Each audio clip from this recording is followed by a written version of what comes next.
We need some sort of hilarious outtake. We have with Irene. That's really funny. All right, anyways, Okay, we'll do this again. okay, here we go. All right, here we go.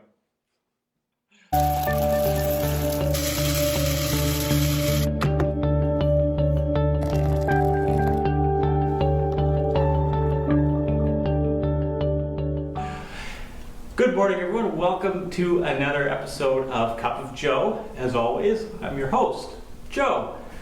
Today we have a special guest with us, Nathan Kinsey. He's a local member of our church here, but more than that, he's actually the director of Winsome Games.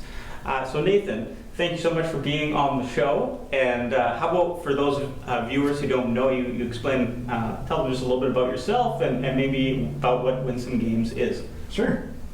Thanks for the opportunity. My family and I have been coming to Bethel since about September. My wife is Amber, and my oldest son is Elliot, who's actually been behind the camera so that you can enjoy the services live Sunday morning. We also have Jackson, Autumn, and Titus. And as Joe mentioned, I'm the director of Winsome Games, which is a unique project that I've launched that combines physical activity and faith. And so starting in September, we'll be doing some programs here in Ladysmith. I'm pretty excited to get started on that as well. Right on. Now, I hope you don't mind, I have a question that I know our viewers are dying to know. Okay. Can you just tell me what's going on in this area of your face there? All right, so I do often wear a beard, but it's not usually this color. Our family had actually planned to go to Ontario, which is where my parents live. They're celebrating their 50th wedding anniversary this summer, but the circumstances didn't allow us to make that trip. And so just to bring some fun back into our household after a big disappointing announcement, I said to the kids, would you rather I bleach the beard or shave it into a handlebar mustache? And well, you see what the vote was. So it will probably come off pretty quickly as I have to look respectable in order to coach children. There's been a lot of moms see me talking to their kids, and they've had some concerns. So You do know that the internet is forever, right? Like this is immortalized on the internet. yes, So- yes. Yeah. Okay. Well, so you're aware of that. Right on. Well, it's time for the roast of the day. Our roast today is, see if I can say this correct, is CS Cielo. Is actually imported all the way from Penticton. So thank you, friends in Penticton, and Pastor Alexis for bringing this back to me. This roast is single origin from Honduras, and it says that it has flavors like mandarin oranges and white sugar. So we're going to test this out and see if it lives up to the hype. Now, just so you know, I had actually brought my own roast today. These are vanilla hazelnut beans from Costco, but Joe politely declined. See those? Thank you. I just consider myself average, Joe. So the comma made that. That was good. That was really good. All right.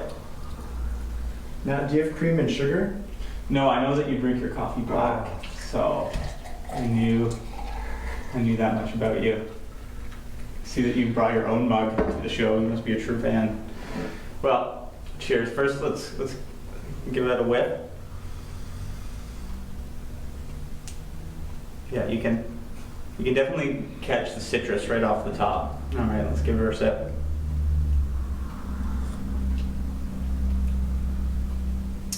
It's very light, very delicate roast. Definitely, yeah, very citrusy right off the top. I can see what they mean by white sugar. It doesn't have as dark or as rich of a flavor as maybe a brown sugar would have. Do you have a comment on the roast? What do you think?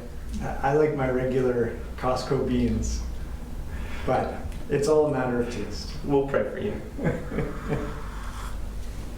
Right on. Well, we're not just here to review coffee. We're also here to have a conversation around this past Sunday's sermon.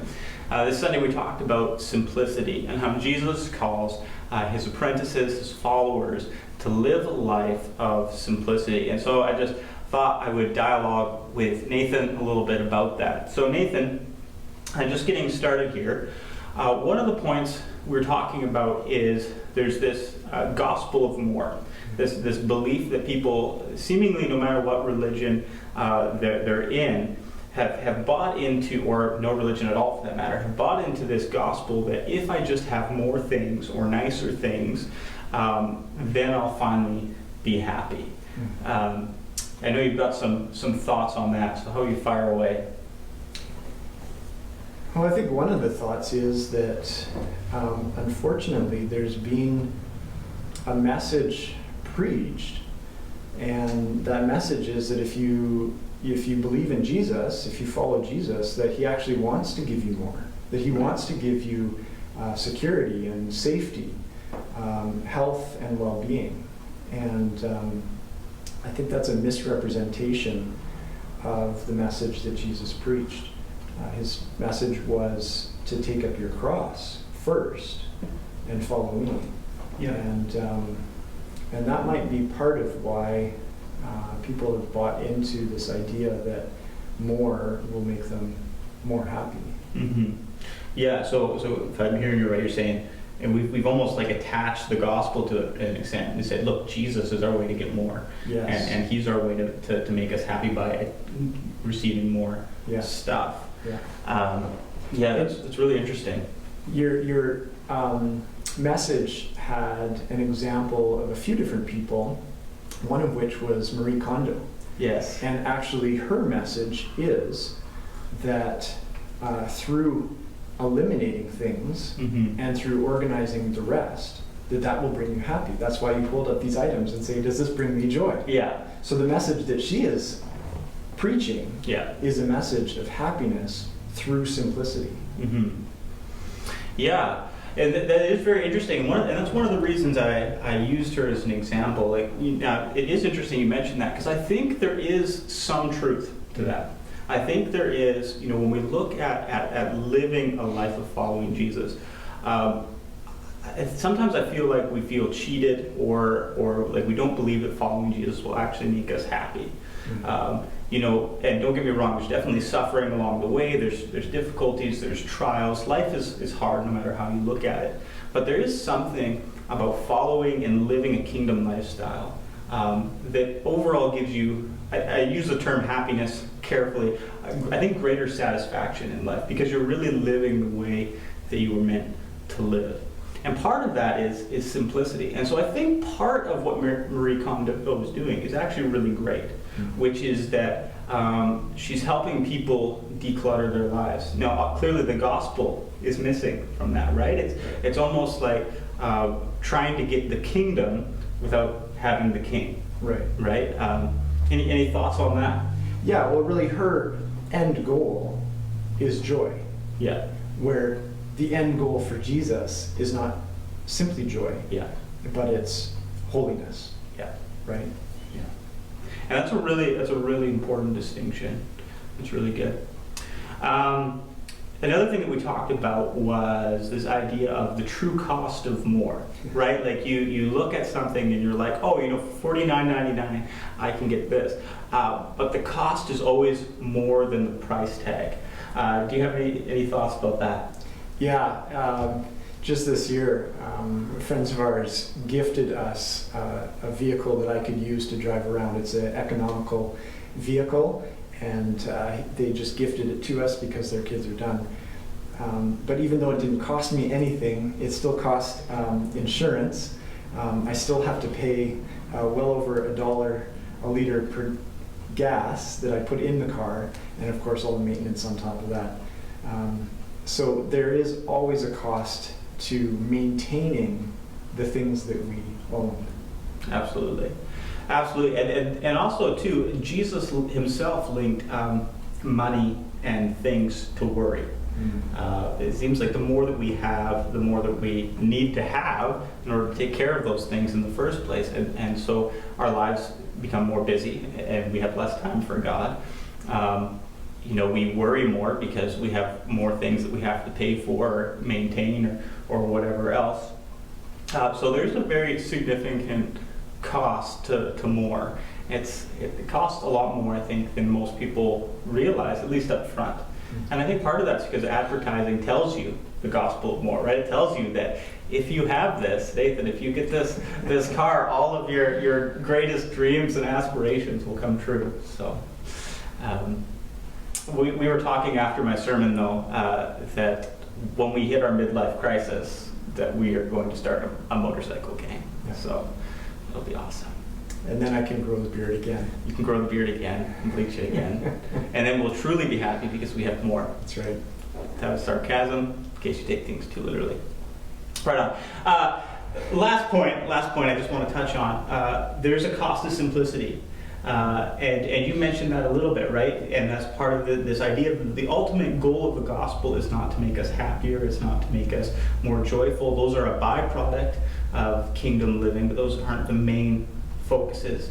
So in what ways does simplicity cost us? Well, it certainly will. It will cost us our own values. We will have to give up some of those things that we hold on to dearly in order to embrace the simplicity that Jesus calls us to. I think that one of the ways that this applies is the simplicity of the Great Commission that Jesus calls us to, right? Our lives are to be about making disciples, first and foremost, loving God and then making disciples. And so in the process of becoming more like Jesus, becoming holy and set apart, unique, distinct from the rest of the world, we're going to have to give up some of those things in order to become more like Jesus, to become more refined in our character, to become more holy. And so that's going to be a daily sacrifice of giving up the things that I personally want for the things that Jesus calls me to and the things that Jesus wants. Yeah, well, that's awesome. That is a great thought, I think, to end on. Is that ultimately simplicity is really about uncluttering our lives so that we can focus on Jesus, right? We can focus on the kingdom. That's really what it's all about. Nathan, thank you so much for joining me this fine Thursday morning. Thanks for your coffee. You're welcome. Let's one final sip. So tell me, is this better or worse than your vanilla flavored Costco coffee? Well, I'll return home, add some cream and sugar to my coffee, and enjoy it that way. I thought, don't you take it with cream and sugar? I mean black? Black would be more simple, and for the sake of simplicity, I've joined you this morning and embraced your ways. Apparently I'm a terrible host. This is the second time where I have not had cream or sugar for anyone, so we'll fix that for next time. Well, everyone, thank you. This has been Cup of Joe. As always, I'm Joe. Until next time,